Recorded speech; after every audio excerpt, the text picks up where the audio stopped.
Hello everyone, welcome to an introduction to WordPress. This series of videos has got something for everyone, from beginner to intermediate to advanced users. If you're a beginner or someone who doesn't want to write code, you will learn the fundamentals of using the WordPress backend to create pages, posts, navigation menus, adjust basic settings, and then you can combine that later with pre-existing themes and plugins to create your own websites.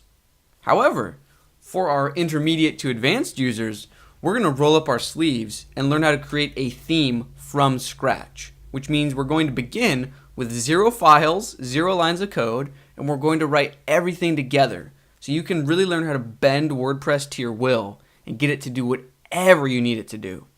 Now, before we get started, let's spend about a minute to review what WordPress is and why we're so excited to be using it. So, what is WordPress? Well, WordPress is a free, open source web publishing system, which is just another way of saying it's a free tool to help you build websites. So, who uses WordPress? Perhaps you've heard that it's used by small businesses or for personal blogs, but it's also used by governments, schools, nonprofits, and Fortune 500 companies, which means WordPress is for everyone. It doesn't matter who you are or what you're trying to achieve with your website, there's a good chance that WordPress can help you. Now, not only can WordPress help you, but the community surrounding WordPress can also help you, and it is a massive community. Somewhere between 17 to almost 20% of all websites on the internet are powered by WordPress. That's almost 1 in 5.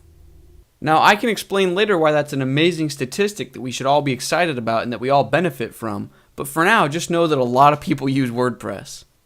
And finally, the greatest strength of WordPress, at least in my opinion, is the attitude surrounding it.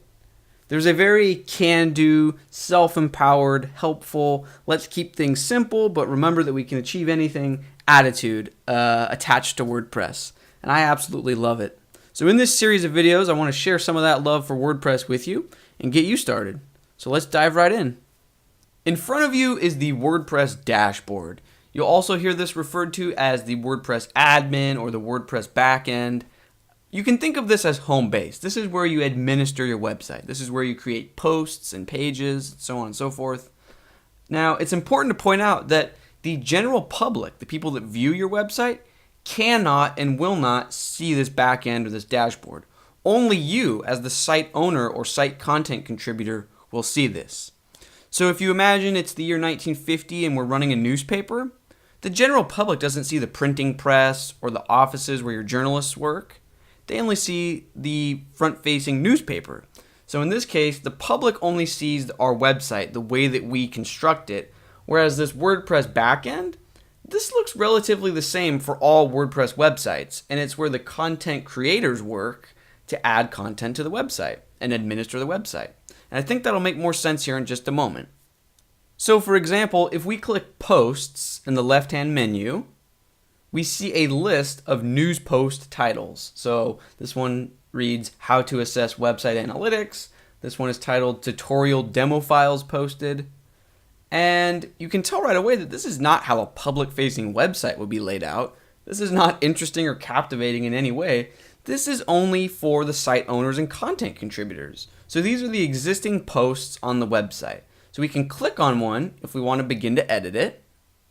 And then this is very similar to a word processing program.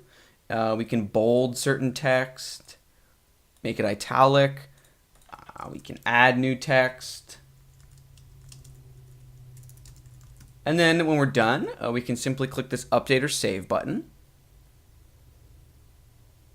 And we just saved an update to a post. So that's how simple it is to edit existing content with WordPress. Now let's take a look at how easy it is to create new content altogether. So if we go back to the post screen, we can see a list of our existing items.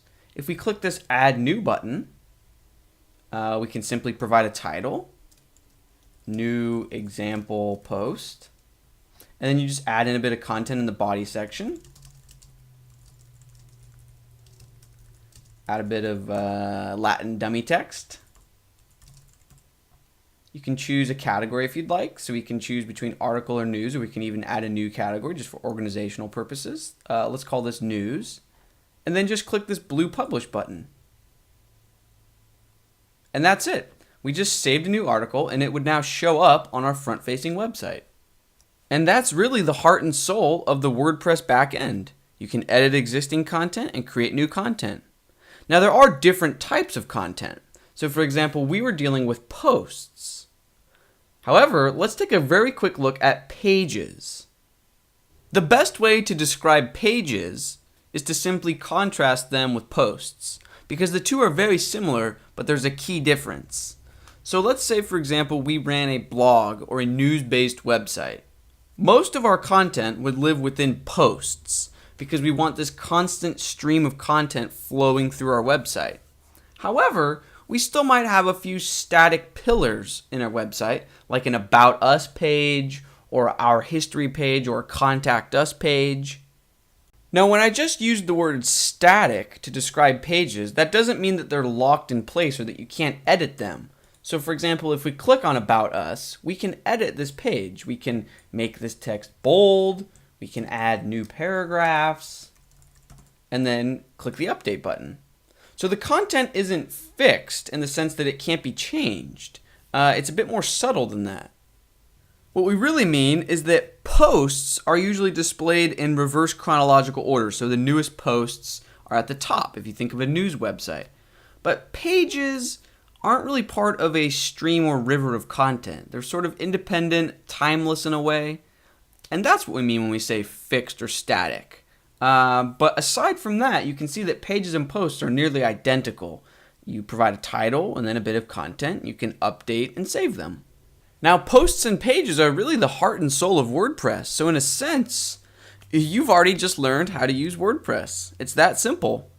But you might be thinking, okay, so there's posts and pages. Is that it? Is that all WordPress is? And if it is, why is WordPress so insanely popular? Why do people make such a big fuss over it? So to address those questions or that series of concerns, I will say this. Yes, the core of WordPress really is that simple, but the core is also very powerful and very easy to extend and customize. So for example, out of the box, WordPress only comes with posts and pages, so you can have a news section and then a few static pages. But what if you wanted a completely separate part of your website to have recipes, so dinners, desserts, meal ideas? Well, you can see in the sidebar that I've created a custom post type named recipes. And that if I click that, we've got all this entirely different content here. Beef stew, feta chicken salad, blackberry pie, potato salad, chocolate cake. And you can see that we can even use different categories or different taxonomy systems. We can categorize the meals as chicken or dessert, dinner. And these categories are entirely separate from the categories that we use for the news or blog section of our website. And if we click on one, so if I click on potato salad, you can see that it looks just like a post or a page. So you can add content. Oh, here's where the ingredients go. Here's where the instructions go.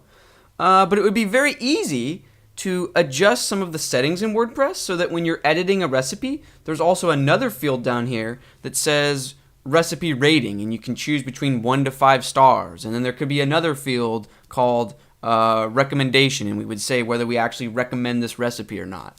So the point is that you could have any number of fields in addition to just this main body text field, and you can have those fields only display for certain content types. Which means WordPress isn't limited to just posts and pages. Yes, that's what it starts with out of the box, but WordPress is only limited by your imagination. We could create other custom content types in addition to recipes. We could create restaurant reviews, photo galleries, slideshows, chef's corner with interviews, whatever your imagination can think of. You can really extend and customize WordPress to help you keep it organized, dynamic, and easily accessible to the public. Now, this first lesson or video that you're currently watching is just to whet your appetite. We didn't really get our hands dirty and learn any of the details yet. I do want to say, though, I purposely did not show you the front-facing website. So if you remember, we discussed that only the admin or the site owner sees this dashboard, whereas the public sees something different. They see the actual website. Now, the reason I didn't show you what the website looks like is because I don't want you to have any preconceived notions of what a, quote, WordPress website looks like. There's a lot of people that think that all WordPress websites look the same or that they have some cookie cutter formula, but I'm here to tell you that they don't need to be that way and that largely they're not that way. WordPress does not place any restrictions on how your website should look. The only reason some WordPress websites feel cookie cutter or maybe they look the same is because a certain theme has become very popular. A theme is what controls the public-facing portion of your website. It's what your audience sees. So again, you as the admin, you see the dashboard when you're editing your website, and the public sees what the theme outputs. So the theme says, okay, on the homepage there should be 5 news posts, then there should be 5 recipes and 3 restaurant reviews, and it should use these colors and these background images, and this is how it should look and function. That's the role of the theme. Now remember earlier when we said that the WordPress community was huge? It is, and it's also filled with people who share their work. So imagine if someone who's a developer created a really useful theme, and then 500,000 or 1 million people started using that theme.